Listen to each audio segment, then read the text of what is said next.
Now, Gordon Brown goes to the Parliamentary Labour Party tomorrow, which is normally something of a routine meeting. But what's interesting about tomorrow's event? Well, I think it's the Ed Balls leadership campaign rolling on. We saw him earlier talking about, I will give this prospectus to the country for the election. It's not I, it's the Labour Party, talking about being a dad, which he doesn't normally talk about. And then tomorrow they're going to talk about... Is he rounding himself?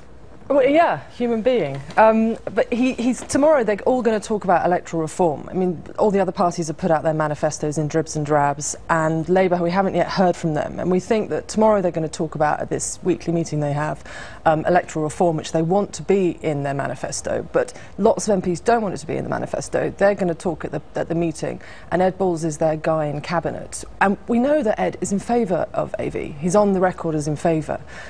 So there's some kind of positioning, and one can only conclude that it's for some months hence. So AV is the system, voting system, whereby you still keep the constituency link, but you list your preferences. Yeah, and lots of Labour MPs would rather not. It would just completely cut away their base, and Ed is sort of lining himself up as the figurehead for it.